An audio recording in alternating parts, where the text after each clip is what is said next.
Alright, welcome to ComicsExpertise. Today I will be telling you all about Marauders number 7, written by Gary Dugan with art by Stefano Caselli. So as we open up this comic, we see a text message from what it says is an unknown sender, but we as the reader know this to be the guy who had the info pages in the previous Marauders issues, the government agent, and he's just sending a text message warning to Kitty Pryde, telling her about the drugs that Manuel Nduku and Cade Kilgore bought that they plan to lace with arsenic. Now from that warning, we go to the White Palace. We see Callisto. She runs into the White Palace because she hears screaming, but it's just Emmafrost fangirling over Jumbo Carnation's fashion designs. If you don't know who Jumbo Carnation is, he's not important. He was introduced during, I think, the riot at Xavier's new X-Men storyline. I think around the same time Quentin Quire was introduced. And he was just a fashion designer mutant that all the kids at the X-Mansion were talking about. And he was mugged and he died in the mugging, basically. Now, something I want to pay attention to here is that as Emmafrost introduces Callisto to Jumbo Carnation, she says, "I'm using my sway to return our most important mutants first." And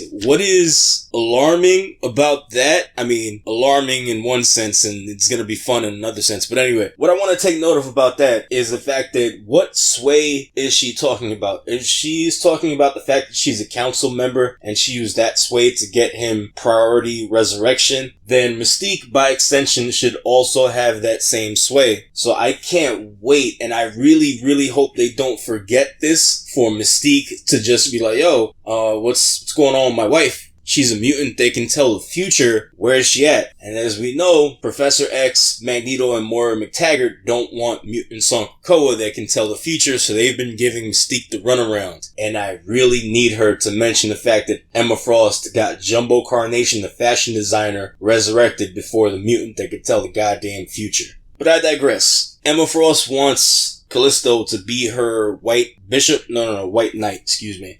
Callisto, she plays hard to get, but ultimately she agrees to do it on a trial basis, same as Bishop. So Emmafrost tells Callisto to be on Island M to greet the Marauder as it comes back with the mutant refugees from Madripoor. Bishop asks where Kitty Pryde is. Callisto says she's not been around, and then Callisto just casually tosses a knife at Storm's face. Storm, though, she catches it out the air, and that's that. I mean, they have history, so I guess that's how they get down. They just throw knives at each other. So Bishop, talking to Pyro, unaware that he's being watched from inside Pyro by Yellowjacket and Hominus Verendi, he tells Pyro to take the Marauder and sail for Krakoa while he returns to Madripoor. Now Cade Kilgore is talking to the Russian ambassador that we've been seeing around, and he wants to sell the intel that they're gathering from Pyro and Yellowjacket inside Pyro in exchange for the technology that Russia is using against the mutants that shuts down their powers. Which to me is pretty surprising that Hominus Verendi and these Hellfire kids don't already have that technology, but that's a good thing. So after that, Bishop, being the Billy badass that he is, drops some grenades through the Krakoan gate to Madripoor. We see an ambush that was there waiting for him. He takes all these guys out. Then Manuel Nduku comes at him with a knife, which had me laughing. Like, if I was an ass, I'd be like, oh my god, this makes no sense, but whatever. It just put a smile on my face because this little kid tries to stab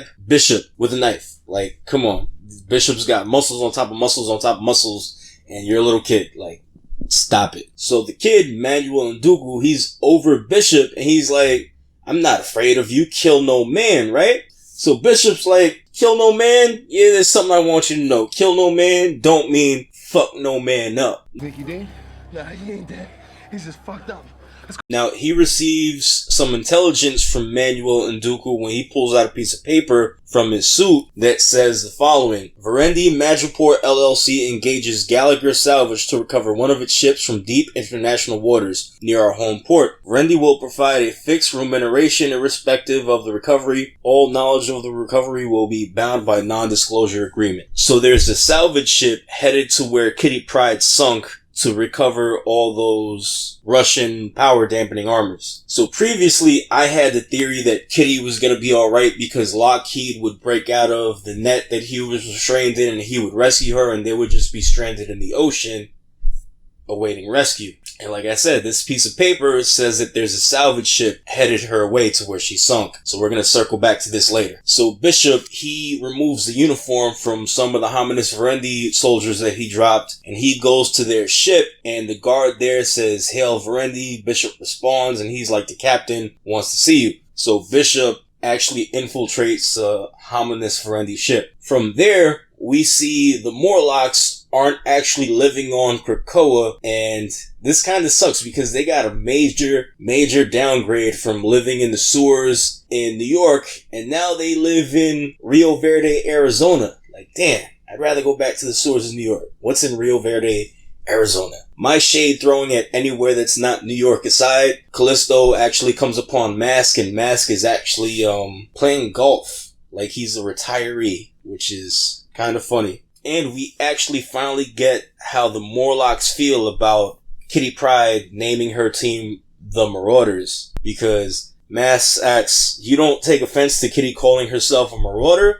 And Callisto responds, "Kate was on the spot and reached for a name. She blurted the one that hurt her bad. Let her have it." From there, we get another white page. It's not important. By the book, you'll see it. And then we come upon a meeting of the Quiet Council. Now, we're not actually told what they were voting on, just that they were voting on something, and they've reached a deadlock. Mr. Sinister abstained from voting, and they have one missing vote, the missing vote being Kitty Pryde. Sebastian Shaw is apparently counting his chickens before they hatch, because he's like, it's regrettable the Red Queen doesn't appear to have the time to properly manage all of her many responsibilities. And Emma responds with just, "She let me know she was detained while doing the great work of returning our people home." Sebastian Shaw, knowing this is a lie, he responds, "Did she now? Krakoa saved her," being a smartass, which I like. So Emma Frost, she's like, "Indeed, enjoy today, Sebastian." And we see Sebastian Shaw just reclining and basking in the glory of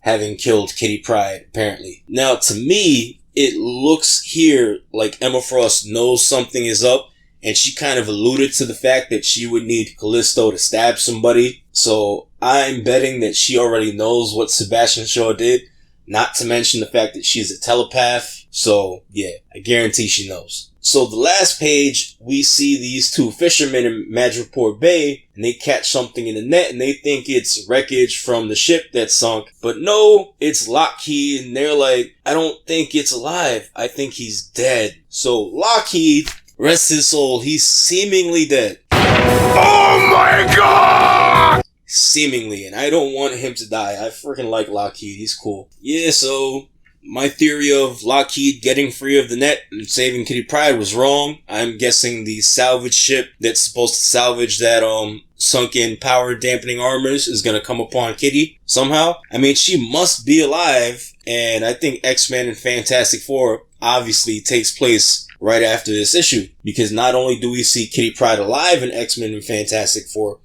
we also see Lockheed alive in X-Men Fantastic Four, so they're both going to be alright, but I want to know how. So yeah, that was Marauders number 7 by Gary Dugan and Stefano Caselli. It was good to check in with the Morlocks, even though they're living in Arizona. It's going to be crazy to see how Mystique reacts to the fact that she can't have Destiny, her future-telling mutant wife, back, but meanwhile, Emma Frost can have a fashion designer mutant with no power resurrected. I can't wait to see that blow up in everyone's face when Mystique goes apeshit over that. That being said, this is the end of the video. If you liked the video, like, share, subscribe, do all that good stuff. I'd appreciate it. And see you guys later. Bye.